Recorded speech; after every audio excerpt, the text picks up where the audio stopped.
Oh, hi, Andy. How are you doing?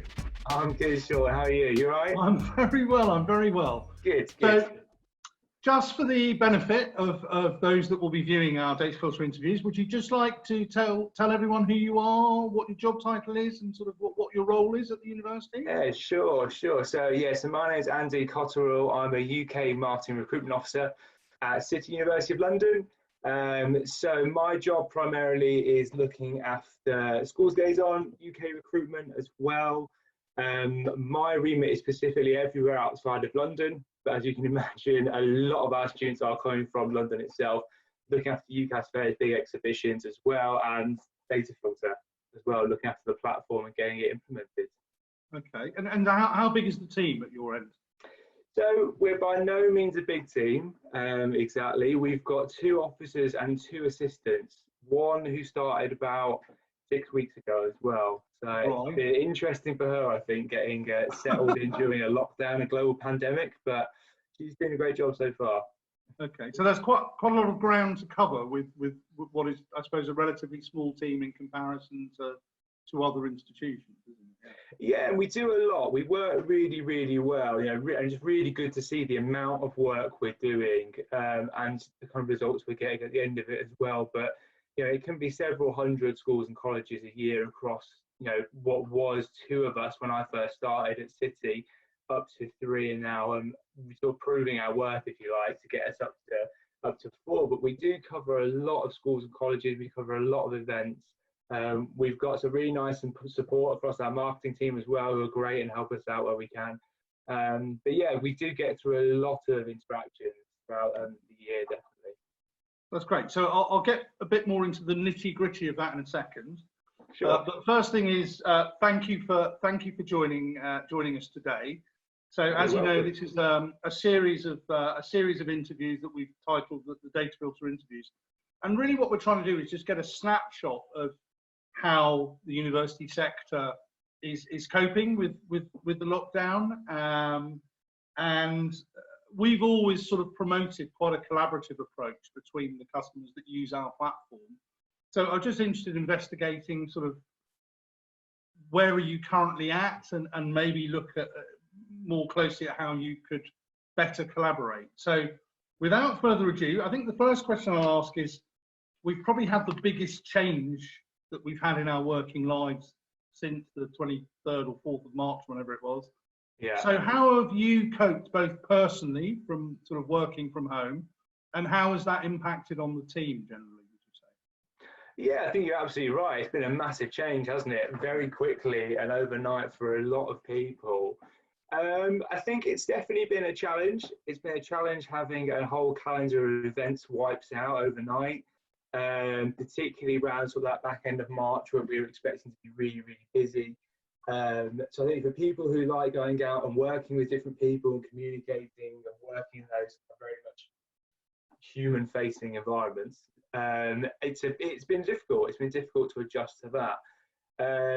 I think as a team as well, it's obviously been a really big culture. As I've mentioned, we've got a new starter who we've been bedding in over the last 6 weeks, and I feel for her a little bit that she's not had the opportunities to go and meet with other people across the team, shadow stuff, and get settled in truly. So that's been quite a challenge for us. And just getting used to being remote, it's been a bit of a change. I suppose we're semi-used to this when we're working events and we're out and about for a few days at a time, sitting in Premier Inns with your laptop, where we've got a bit of experience of being remote. So I don't think it was a massive, I suppose, physical adjustment for us. And in terms of our resources, we've worked very online anyway. So we were really good, actually. We could go home and feel quite comfortable we had everything we needed. Right. I think it's all the softer stuff that a lot of us are starting to miss at the moment. We're missing, the chat you have around the kettle when you get your second cup of coffee in the morning, or little things like that, that I think people are missing out on. Those little interactions. So we've tried, to do team lunches. So we have one today where everyone brought along their sandwich, whether they fried in the microwave, just as a kind of a casual video chat, and that's been really nice, just to see people again that you don't often see. But I think we're all conversing, really regularly, whether it's just socially or work as well. but we're very collaborative as a team. I think that's one thing we've found a bit of a challenge, is then that we are split apart from each other, and so we're spending a lot of time on Microsoft Teams calls, but we're still trying to recreate that office environment where we can. But we've learned a lot as well. We've learned a lot in the last few weeks. I think we're all reskilling rapidly. There's lots of people who are used to standing at UCAS exhibitions, rapidly transferring to online, learning some stuff around digital marketing as well. So I think it's been a good opportunity to do some new things. Obviously, it's not the best situation to be learning that at all. You don't want to take away from how serious the situation is. But at the same time, it has given new opportunities for us in terms of our own development as well. So just on that front, in terms of the sort of the improved communication, what has helped in terms from a technology perspective? What has helped you in that respect? So I mean, you've mentioned or sort of how are you now communicating wider than just the team? So you've mentioned Microsoft Teams. What other tools have been useful? This is just really to see if there's any tips you can provide to other people. Yeah, so a few little bits of advice yourself. I think Teams, obviously Zoom has been great for catching up with people like yourself as well, and keeping in contact with people we work with, wider than just the four of us on the recruitment side. But I think we've all quite quickly learned to work a little bit across the team, sort of see how we can recalibrate our work structures. Teams has just been great. The university had sort of started buying into it quite a while ago now, so a good 6 months ago. I mean, we first used it during clearing last summer, and that was a way of us communicating with kind of across different rooms. So that works really, really well. So we had a bit of experience with it before, and our department across wider marketing and external relations been doing a lot of work with Teams. So I think that really helped us that we were already set up that way. A lot of our works, our kind of working files and stuff in shared documents were on SharePoint, as well as that's something we've been using, right back since when I started. It was my first experience with SharePoint, rather than a drive. But I mean, it's just taken all the VPN nightmare out of the situation. So that's been really, really handy as well, that we've got all these live documents that we can share across the whole team.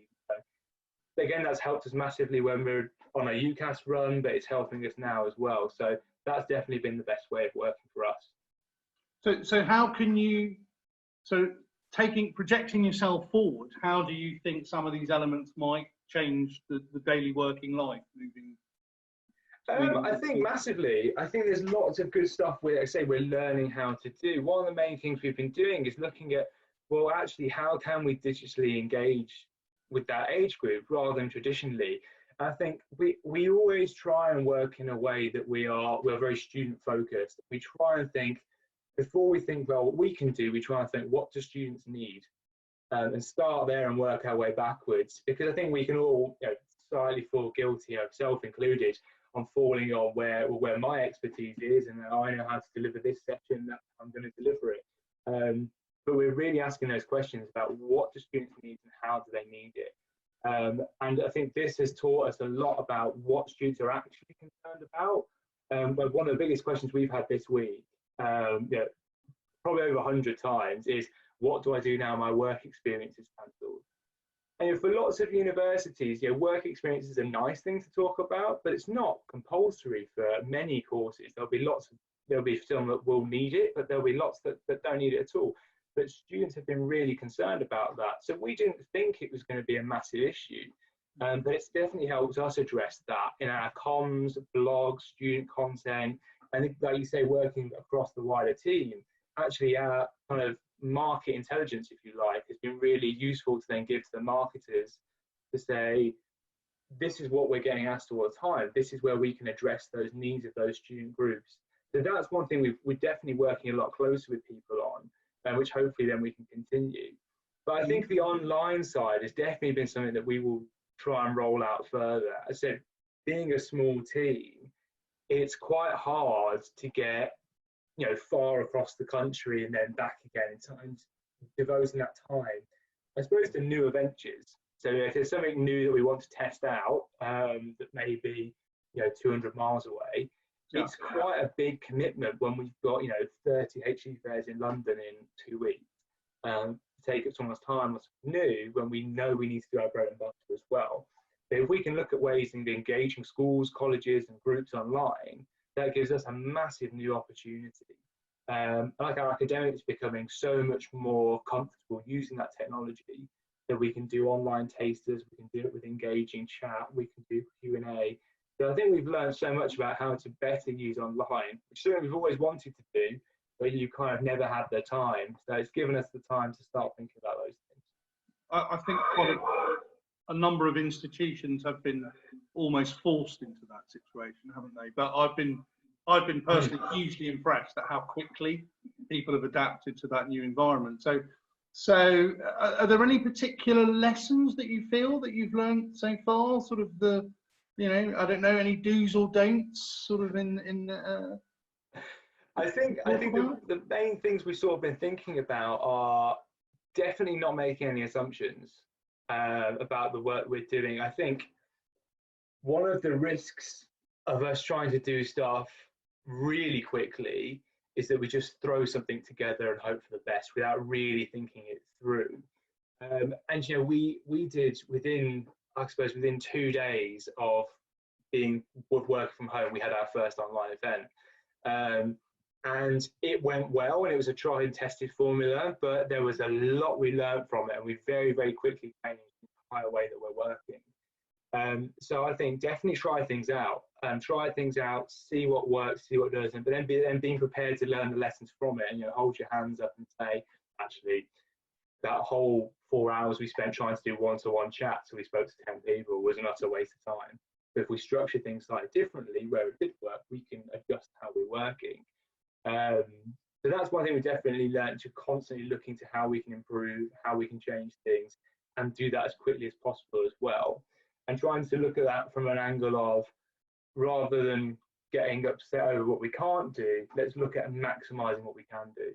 So that's one thing we definitely try to do, maximize what we can do, maximize our reach. And if systems don't allow us to do certain things, then we have to find workarounds. So we definitely had a lot of time spending doing that. No, that's great. That's great. So talking about the future, obviously yes. Schools are closed. We don't still at this point have much idea about when they might reopen. There's talk about June potentially, but let's assume that schools reopen in September. What plans or strategies have you guys put in place? Because obviously we've lost a lot of events, haven't we? We're in sort of the middle of the UCAS cycle at the moment, which obviously can't go ahead. In fact, you and I normally say hello to each other at this time of year, don't we? Bump into each other normally. So I know it's quite difficult, but have you put plans or strategies in place, sort of come the new school term? Yeah, we are. We're definitely looking at how we're going to do things going forward. So some schools have been very much honest with us and saying, look, this is not going to be, we'll just cancel this year, write it off, and we'll see you again next year. 12 months time, there's the date in the diary already, which is quite impressive. But I think we're going to have to be really responsive to what schools actually want and need. I can imagine if we're not going back to, say, the 4th or 5th of September, I can imagine, as usual, there'll be a torrent of university emails and everyone's inboxes, bashing the doors down, trying to get in and speak to their students. But I think we need to be really sensitive to, actually, a lot of these students will have a lot of teaching they'll have missed out on. Schools will be anxious to get them back up to speed. They'll be anxious to spend their time with them.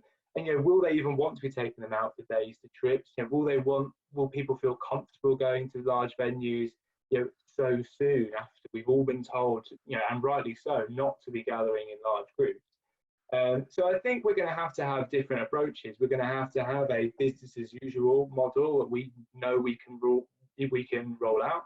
But we're also going to have to look at having lots of different plans for different situations, and prioritizing our work. So a lot of the kind of data work we've been doing is trying to rank the importance of our missed interactions, trying to work out what we need to knock on the head if things get rearranged, and how best we can maximize our time. But hopefully, as I say, we've all learned, if we have all learned new things and new skills, we can look at new ways of operating as well. So if schools aren't comfortable having external people coming in and taking up lesson time, how do we then best utilize that 3:30 to 4:30 window? Is there something we can do there? Is there something 5 till 6 when students are getting home, or when their parents are just walking the doors? Oh, well, we can maximise the opportunity of engagement there. So I think we'll need to be flexible, and we'll need to apply a lot of the stuff we've learned over the last few weeks and months going forward as well, and look at how, again, we can be as useful to students as possibly can, rather than trying to flog exactly the same ways of working we always have. I think there will definitely be a change, and we'll have to be led by the schools and colleges in terms of that engagement, and be open and honest with them and listen to their feedback, and try and see how we can work best with their new normal, if you like, when they get back in September. Yeah.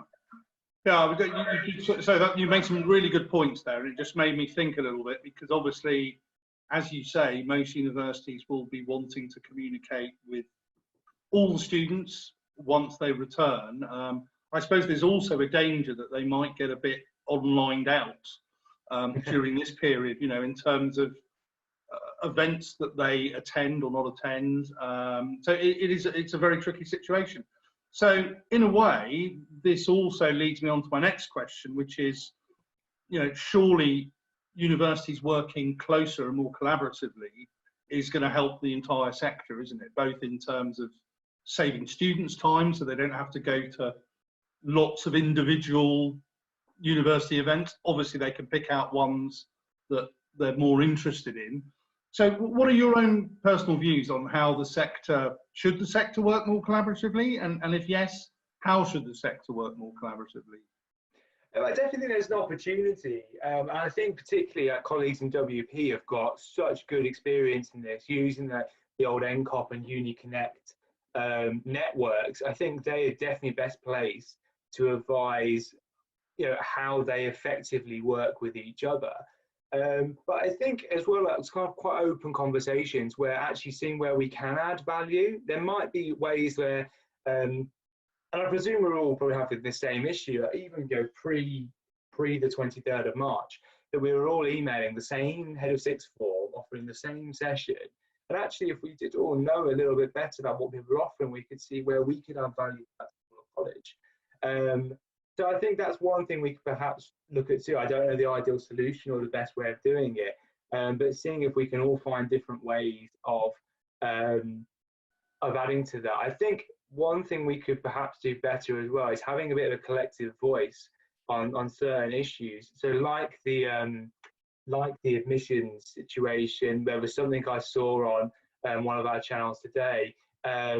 And just going slightly off topic, I think something like an organisation like Hello has been so strong actually in sharing best practice with people and trying to come up with collective ideas, and allowing people to then take things back to their own institutions and challenge people where needs be, or correct people if they need to as well. But when there's rumours going around, which is happening as the situation's changing so fast, if rumours are flying around social media spaces, that actually, as a sector, we could probably have a bit of a more strong collective voice saying, actually, that's incorrect, but here's some really great sources of information that we probably are all pumping out, but helping students find that a bit easier. And I suppose a lot of that is working with kind of external partners as well, and big external partners who have a lot of interaction with students, whether that's UCAS, whether it's Student Room, someone like that, but working really closely with those big organizations that see masses of traffic and helping them get their messaging right with how we're working as well. And it might be in some cases, it might be admissions colleagues, it might be that admissions are the best place to answer those questions. But I say in terms of delivering that IAG content, our WP teams have got loads of fantastic experience with this, and we're having loads of conversations with our WP team at the moment. We're all in the same boat here, not being able to work with students and seeing what kind of new ideas they're coming up with. So even within universities, there's loads more chance for collaboration, opportunity to open up and say, well, can you help us out with this actually? Because you've got so much experience in this area, whereas we can then supply you with something, and and help them as well. So there's been a lot of best practice sharing within institutions and also between as well. And that I think is one thing we can do. We can learn what platforms work for us and which ones don't, to hopefully help those procurement months and months that drag on go a little bit smoother and a little bit quicker if we can. Yeah. No, that's great. So I'm going to finish off with asking, obviously lockdown appears, I think, will go on for a while longer. So if you were to provide 2 key tips to other colleagues in the sector who are watching this video, what are your 2 key tips, would you say?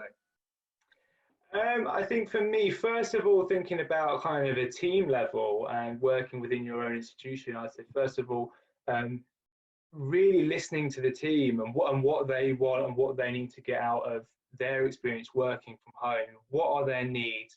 How often do they like catching up with people?